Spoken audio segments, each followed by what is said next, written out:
नमस्कार दोस्तों, मैं ऋषभ सिंह अपने YouTube channel Earthgraphy with Rishabh Singh के माध्यम से आपके समक्ष एक बार फिर उपस्थित हूँ। जैसा कि आप सभी लोग जानते हैं कि मेरा बृहद भूगोल की एक सीरीज़ चल रही है, जिसके अंतर्गत आज का जो हमारा वीडियो है यह 5वां वीडियो है और इसमें हम देखेंगे कि कैसे ऐसे कौन से सिद्धांत हैं जो ओरिजिन ऑफ यूनिवर्स से संबंधित हैं।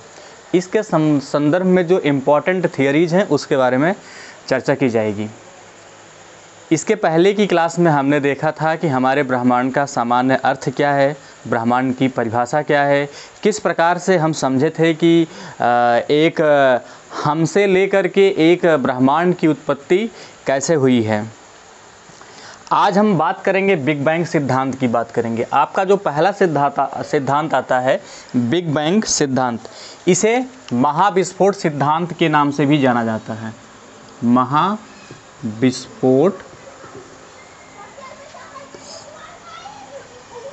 सिद्धांत। बिग का मतलब होता है बड़ा या महा, बैंग का मतलब होता है विस्फोट और थियरी का मतलब हो गया आपका सिद्धांत। इस सिद्धांत का प्रतिपादन 1894 ईस्वी में हुआ था। कब हुआ था? 1894 से 96 के बीच। इसके जो प्रतिपादक थे एब जॉर्ज लेमेंतेयर महोदय थे। एब जॉर्ज लेमेंतेयर महोदय। जबकि इस सिद्धांत की जो विशद व्याख्या होती है, विस्तृत व्याख्या होती है 1967 ईस्वी में होती है और इसके अध्ययन करता रहते हैं रॉबर्ट वेगोनर महोदय। रॉबर्ट वेगोनर महोदय। तो ये दो ऐसे विद्वान रहे हैं जिन्होंने बिग बैंग सिद्धांत को प्रूफ किया या बिग बैंग सिद्धांत का प्रतिपादन किया। इस सिद्धांत में कहा गया है कि आज से करीब 15 अरब वर्ष पहले हमारे ब्रह्मांड का आकार एक पिंड जैसा था, छोटे से पिंड के जैसा था, जिसे level of point of significance कहा गया। पॉइंट ऑफ सिग्निफिकेंस, इसे हिंदी में विलक्षणता का बिंदु कहा जाता है। विलक्षणता का बिंदु।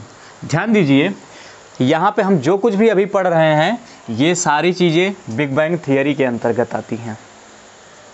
15 अरब वर्ष पहले हमारे ब्रह्मांड का आकार एक छोटे से बिंदु की तरह था। इस बिंदु को स्टीफन हॉकिंग महोदय ने, किसने? स्टीफन हॉकिंग महोदय ने मटर के दाने जैसा बोला था। कैसे बोला था? मटर के दाने जैसा। स्टीफन हॉकिंग महोदय ने इस सिद्धांत का समर्थन भी किया था कि इस प्रकार से ऐसा हो सकता है। अच्छा, कुछ विद्वानों के अनुसार ब्रह्मांड की उत्पत्ति 13.7 अरब वर्ष मानी जाती है।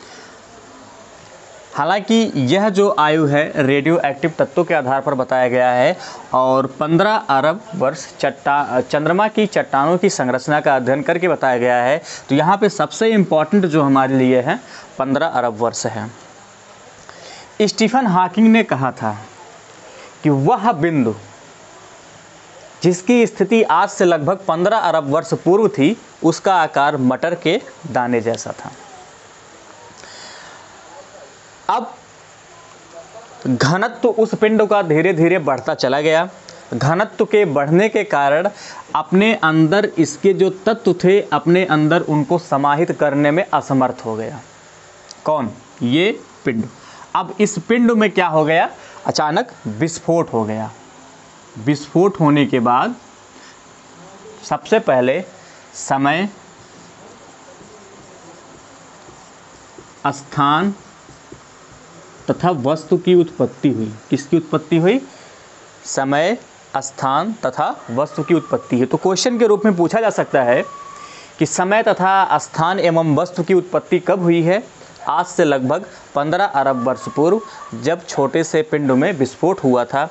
समय के रूप में आपका 15 अरब वर्ष स्टार्ट होता है, स्थान के रूप में आपका अंतरिक्ष या स्पेस आ जाता है, वस्तु के रूप में आपके विभिन्न प्रकार के पदार्थ, उनमें से जो सबसे पहला पदार्थ था आपका हाइड्रोजन आ जाता है। हाइड्रोजन से फिर हीलियम आ जाते हैं, हीलियम से फिर तमाम प्रकार के जो फंडामेंटल मॉलिक्यूल्स होते हैं, जो मूल कण होते हैं और उनके जो प्रतिकण होते हैं, इनकी उत्पत्ति हो जाती है। मूल कण के रूप में जैसे इलेक्ट्रॉन हो गया, प्रोटॉन हो गया और न्यूट्रॉन हो गया, इन मूल कणों की उत्पत्ति हो जाती है, तो वस्तु के रूप में इनकी उत्पत्ति होती है। जैसे ही विस्फोट होता है, 1 सेकंड के अंतर्गत 0.9 सेकंड में, यानी 9 नैनो सेकंड कह सकते हैं, इस पिंड का आकार एक वॉलीबॉल बॉल की तरह हो जाता है। किसकी तरह हो जाता है? वॉलीबॉल बॉल की तरह। और जैसे ही 1 सेकंड कंप्लीट होता है, 1 सेकंड कंप्लीट होता है, तो इस वॉलीबॉल का आकार बहुत बड़ा हो गया होता है, जो कि हमारा ब्रह्मांड कहलाता है। और उस ब्रह्मांड में मात्र हाइड्रोजन गैस की अधिकता होती है। तापमान अधिक होने के कारण हाइड्रोजन गैस के जो अणु थे वो दूर दूर फैले हुए थे, ऐसे दूर दूर फैले हुए थे। ध्यान से यहाँ पे समझिएगा इस फिगर को। ये हाइड्रोजन गैस के अणु हैं, ये हमारा पूरा ब्रह्मांड है। तापमान अधिक है और अधिक होने के कारण हाइड्रोजन गैस के जो अणु हैं दूर दूर हैं। निश्चित रूप से जिस चीज़ का तापमान बहुत ज़्यादा अधिक होता है, एक निश्चित समयांतराल के बाद धीरे धीरे उसका तापमान कम होता रहता है। तो हमारे ब्रह्मांड का भी तापमान धीरे धीरे कम हुआ। जैसे जैसे कम होता है, तो जो हाइड्रोजन गैस के विशाल बादल थे, उनके जो अणु थे संगठित होने लगे। अब धीरे धीरे ये छोटे छोटे पिंड के रूप में परिवर्तित होने लगे। ऐसे ऐसे निश्चित रूप से तापमान कम होगा तो हाइड्रोजन गैस के जो अणु होंगे वो आपस में धीरे धीरे चिपकने लगेंगे। जैसे ये छोटे छोटे पिंड के रूप में बनते हैं, इनके अंदर एक फोर्स आ जाता है, ग्रेविटेशनल फोर्स। अब आप लोगों के सामने समस्या यह है कि ग्रेविटेशनल बल या फोर्स की उत्पत्ति कैसे हुई। तो हालांकि ये फिजिक्स का भाग है, यहाँ पे बस आप इतना जान लीजिए कि यहाँ पे इन सभी पिंडों के अंदर ग्रेविटेशनल या गुरुत्वाकर्षण बल आ जाता है। जो पिंड जितना अधिक बड़ा होता है, वह अपने से छोटे पिंडों को अपनी तरफ आकर्षित करता रहता है। अर्थात ये पिंड और बड़े होने लगते हैं अपने से छोटे पिंडों को आकर्षित करके। इसी में कुछ सबसे बड़े हो जाते हैं, कुछ सबसे छोटे हो जाते हैं। तो ये किसके पिंड होते हैं? ये हाइड्रोजन गैस के पिंड होते हैं। मैंने अपने पिछली क्लास में जब आकाशगंगा मंदाकिनी को एक्सप्लेन कर रहा था, तो उसमें बताया था, एक शब्द का इस्तेमाल किया था, प्रोटोस्टार। किस शब्द का? प्रोटोस्टार या आदि तारा शब्द का इस्तेमाल किया था। हमने वहाँ पे बताया था कि प्रोटोस्टार एक ऐसा पिंड होता है, हाइड्रोजन गैस का बना पिंड होता है, जिसमें प्रकाश की उत्पत्ति अभी नहीं हुई रहती है। तो ये जितने भी हाइड्रोजन गैस के पिंड बने, ये सभी क्या कहलाए? प्रोटोस्टार कहलाए। अब हाइड्रोजन का दबाव इन पिंडों के केंद्र में बढ़ता गया। जैसे ही हाइड्रोजन का दबाव इन पिंडों के केंद्र में बढ़ता है, तो हाइड्रोजन हीलियम में बदलने लगता है। नाभ की संलयन की प्रक्रिया स्टार्ट हो जाती है। प्रकाश ऊर्जा का जो क्वांटम होता है, फोटॉन, केंद्र में उसकी उत्पत्ति हो जाती है। धीरे धीरे वह बाहर आता है ऊष्मा के रूप में। तो इन सभी पिंडों से ऊष्मा निकलने लगती है। ये क्या कहलाते हैं? स्टार कहलाते हैं। ऐसे ही असंख्य तारों के समूह को हमने क्या बोला? यानी ये सभी स्टार हो गए। असंख्य तारों के समूह को हमने क्या बोला? आकाशगंगा। आकाशगंगा की परिभाषा भी यही है कि अरबों या असंख्यों तारों के समूह को हम क्या बोलते हैं? आकाशगंगा बोलते हैं। हम अपनी आकाशगंगा मंदाकिनी इसे बोल सकते हैं। निश्चित रूप से किसी एक ही आकाशगंगा का निर्माण नहीं हो रहा था, बहुत सारे आकाशगंगाओं का निर्माण हो रहा था। और उन सभी आकाशगंगाओं के सम्मिलित स्वरूप को हमने क्या बोला? यूनिवर्स बोला, ब्रह्मांड बोला। यह सिद्धांत था आपका बिग बैंग थियरी। इसके बाद जो दूसरा, अभी तक हमने बात की बिग बैंग थियरी की, एक बार हम फिर से देख लेते हैं। इस सिद्धांत का प्रतिपादन बहुत ही इम्पॉर्टेंट है, यह क्वेश्चंस में पूछे जाते हैं जितनी भी परीक्षाएं होती हैं कि बिग बैंग सिद्धांत या महाविस्फोट सिद्धांत का प्रतिपादन किसने किया। तो ए जॉर्ज लेमेंतेयर महोदय ने किया, 1894 से 96 के बीच में किया। 1967 ईस्वी में रॉबर्ट वेगोनर महोदय ने इसकी विशद व्याख्या की। इस सिद्धांत में कहा गया, आज से लगभग 15 अरब वर्ष पहले हमारे ब्रह्मांड का आकार एक छोटे से पिंड की तरह था, जिसको हमने विलक्षणता का बिंदु या पॉइंट ऑफ सिग्निफिकेंस के नाम से जाने। ऐसा ही था, पिंड की तरह था। इसकी व्याख्या स्टीफन हॉकिंग महोदय ने भी की है। इस सिद्धांत का समर्थन इन्होंने भी किया है और इन्होंने बताया था कि इसका आकार मटर के दाने जैसा। आगे आपने देखा किस प्रकार से एक ब्रह्मांड इस पिंड में विस्फोट होता है और हमारे ब्रह्मांड का निर्माण हो जाता है। जो दूसरा सिद्धांत आता है, ये है इन्फ्लेशनरी थियरी। इसको स्फीति सिद्धांत बोलते हैं। स्फीति सिद्धांत। इस सिद्धांत का प्रतिपादन 1980 ईस्वी में होता है और एलन गुथ महोदय करते हैं। कौन करते हैं? Elon Guth. अब बिग बैंग और इसमें स्फीति सिद्धांत में अंतर मात्र इतना है कि इसका प्रतिपादन पहले हो चुका था और इसका प्रतिपादन बाद में हुआ। चीज़ें दोनों में समान ही कही गई थी, लेकिन जहाँ पर यहाँ ब्रह्मांड की उत्पत्ति 1 सेकंड में मानी गई, वहीं पर सेकंड के बहुत छोटे से ही भाग में यहाँ स्फीति सिद्धांत के अंतर्गत ब्रह्मांड की उत्पत्ति हो चुकी थी और तेज़ी से जितने भी पदार्थों की उत्पत्ति हुई वह तेज़ी से हो गई। कहने का मतलब यह हुआ कि ये दोनों सिद्धांत समान ही है, लेकिन समय को लेकर के इसमें अंतर पाया जाता है। इसमें थोड़ा टाइम लगता है, कुछ 1 सेकंड का टाइम लगता है। इसमें सेकंड के बहुत छोटे से हिस्से में ब्रह्मांड का निर्माण हो चुका होता है।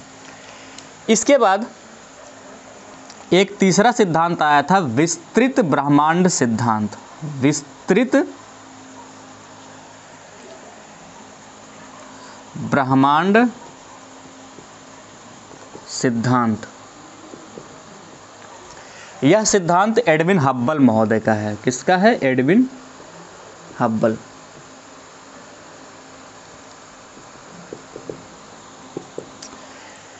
इस सिद्धांत में इन्होंने कहा था और प्रूव भी किया था कि जितनी भी आकाश गंगाएं हैं उनका आकार फैल रहा है, आकाश गंगाओं की बीच की दूरी बढ़ रही है। यह उनका कॉन्सेप्ट था, यह इनका सिद्धांत था। इसके लिए इन्होंने प्रूफ बताया था कि हम एक गुब्बारा ले लेते हैं। एक छोटा सा गुब्बारा है जिसमें हवा अभी नहीं है, उसमें हम 2 पॉइंट टिक कर देते हैं। 2 पॉइंट हमने टिक कर दिया।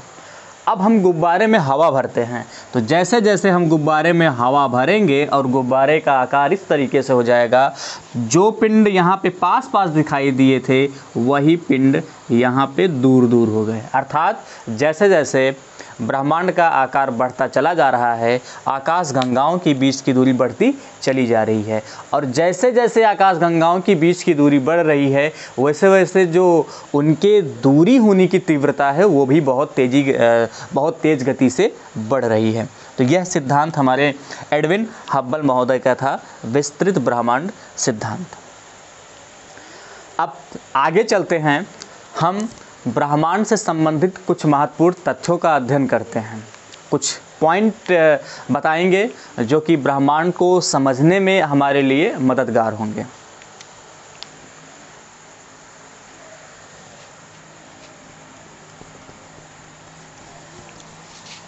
निश्चित रूप से यहाँ पे जो आप सभी लोगों को बताया जा रहा है ये काफ़ी इम्पोर्टेंट है और ब्रह्मांड को अगर समझना है तो हमें लगता है कि जितनी भी सारी चीज़ें पढ़ रहे हैं इतना तो आप पढ़े ही, बाकी अन्य जगहों से आप उस चीज़ को देख करके पढ़ें और डेटा कलेक्ट करें ब्रह्मांड से संबंधित।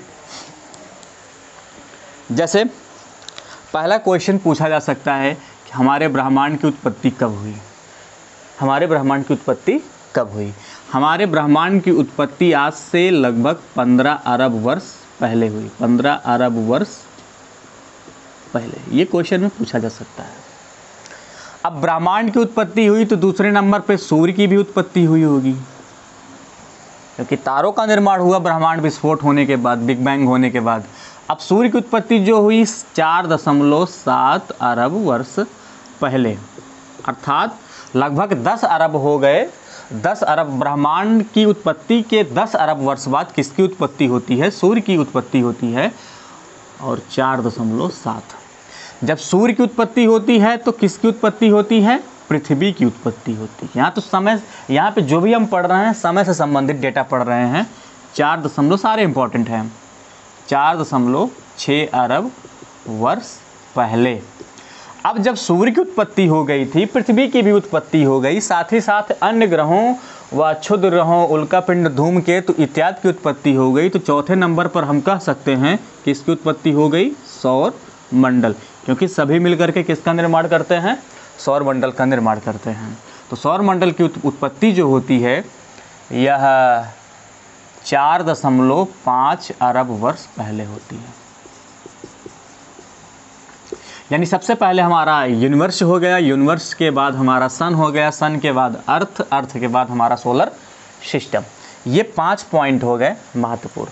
आगे हम देखते हैं। अगला क्वेश्चन पूछा जा सकता है, समय, स्थान तथा वस्तु की उत्पत्ति कब हुई? तो समय, स्थान तथा वस्तु की उत्पत्ति आज से लगभग कितने अरब वर्ष पूर्व हुई? 15 अरब वर्ष पहले हुई। अगला पॉइंट है, अगला पॉइंट यह है कि दूरी मापने की सबसे बड़ी इकाई क्या है? दूरी मापने की सबसे बड़ी इकाई। तो निश्चित तौर पर जब दूरी मापने की सबसे बड़ी इकाई की बात आती है तो हमारे दिमाग में तुरंत आ जाता है प्रकाश वर्ष। क्या आ जाता है? Light year. सामान्य तौर पर जो हम दूरी मापते हैं ज़मीन पर, यह मिलीमीटर से लेकर के किलोमीटर पे सामान्यतः इस्तेमाल करते हैं। तो मिलीमीटर हो गया आपका और किलोमीटर हो गया। तो यह पृथ्वी की धरातलीय दूरियों को मापने के लिए इस्तेमाल किया जाता है। लेकिन जब हम अंतरिक्ष की दूरी मापने चलते हैं तो अंतरिक्ष की दूरी में यह जो मात्रक है यह बदल जाता है। कैसे? यहाँ पे देखते हैं। हम जानते हैं कि 10 मिलीमीटर बराबर होता है 1 सेंटीमीटर। सही? बिल्कुल सही। 100 सेंटीमीटर बराबर होगा कितना? 1 मीटर होगा। यहाँ पे भी सही है। अब 1000 मीटर बराबर होता है 1 किलोमीटर। कितना? 1 किलोमीटर। अब इसके बाद का जो डेटा आता है AU आता है। 1 AU एस्ट्रोनॉमिकल यूनिट बोलते हैं या खगोलीय एकक बोलते हैं। यह वास्तव में क्या होती है? पृथ्वी से सूर्य के बीच की दूरी होती है। और हम सभी लोग जानते हैं कि पृथ्वी से सूर्य के बीच की दूरी कितनी है? 14.97 करोड़ किलोमीटर। तो 14.97 करोड़ किलोमीटर बराबर होता है 1 AU। ऐसे ही 63,240 AU बराबर होता है 1 लाइट ईयर। कितना? 1 प्रकाश वर्ष। प्रकाश वर्ष को सामान्य तौर पर हम सभी लोग इस तरह से भी बतलाते हैं जैसे प्रकाश के द्वारा 1 वर्ष में चली गई कुल दूरी। तो यहाँ पे कुल कितनी दूरी है? 63,240 AU है। किलोमीटर में अगर हमें जानना होगा तो 63,240 गुणे 14.97 करोड़ किलोमीटर कर देंगे। यहाँ पे यह बहुत ज़्यादा हो जाएगा, अनंत हो जाएगा। अब 3.26 LY बराबर होता है 1 पारसेक। क्या होता है? 1 पारसेक। तो दूरी मापने की जो अंतिम इकाई है और सबसे बड़ी इकाई है वो कौन है? पारसेक है, जिससे हम खगोलीय दूरियां मापते हैं। ब्रह्मांडों के बीच, तारों के बीच दूरी कितनी है, या 2 आकाश गंगाओं के बीच दूरी कितनी है, या किससे मापते हैं? पारसेक से। तो यहाँ पे स्पष्ट रूप से कह सकते हैं कि दूरी मापने की सबसे बड़ी इकाई का क्या है? पारसेक है, जिसमें 3.26 लाइट ईयर होता है। इसके बाद हम देखते हैं टेलीस्कोप की खोज कब हुई? 7वें नंबर पर। टेलीस्कोप की खोज 1609 ईस्वी में हुई थी, किसके द्वारा? गैलीलियो महोदय द्वारा, गैलीलियो महोदय के द्वारा। इसके बाद 8वें नंबर पर हम देखते हैं सापेक्षिकता के सिद्धांत का प्रतिपादन किसने किया? सापेक्षिकता के सिद्धांत का प्रतिपादन किसने किया था? न्यूटन ने किया था। न्यूटन ने किया था। आइंस्टीन, यहाँ पे आइंस्टीन ने किया था। बिल्कुल सही। सापेक्षिकता के सिद्धांत का प्रतिपादन किसने किया था? आइंस्टीन ने किया था। इसके बाद हम आगे बढ़ते हैं और 9वें नंबर पर हम स्टीफन हॉकिंग महोदय को रखते हैं, क्योंकि आप जानते हैं कि स्टीफन हॉकिंग महोदय एक बहुत ही बड़े विद्वान थे। फिजिक्स के क्षेत्र में इनका जो योगदान था या खगोल शास्त्र के क्षेत्र में जो इनका योगदान था वह महत्वपूर्ण था, और इन्होंने ब्लैक होल से संबंधित अपनी विचारधारा को भी प्रतिपादित किया था। और इनकी जो महत्वपूर्ण पुस्तक है समय का संक्षिप्त इतिहास, समय का संक्षिप्त इतिहास, the brief history of time, ये किसकी किताब है? स्टीफन हॉकिंग महोदय की है। शायद 2018 में इनकी मृत्यु हो गई, लेकिन तब तक इन्होंने खगोल के क्षेत्र में या फिजिक्स के क्षेत्र में अपने महत्वपूर्ण योगदान को व्यक्त कर दिया था। यहाँ पे हमारे कुछ महत्वपूर्ण पॉइंट हो गए, और आज का मेरा जो यह वीडियो है यहीं पर समाप्त होता है। इसके बाद जो हमारा टॉपिक चलेगा वो हमारी आकाशगंगा मंदाकिनी से संबंधित होगा, जिसके अंतर्गत हम आकाशगंगा मंदाकिनी के बारे में जानेंगे, उसकी पड़ोसी आकाशगंगा के बारे में जानेंगे, तारामंडल क्या होते हैं, राशियाँ क्या होती हैं, नक्षत्र क्या होते हैं, इन सब के बारे में हम जानकारी हम अपने अगले वीडियो में प्राप्त करेंगे। बहुत बहुत धन्यवाद।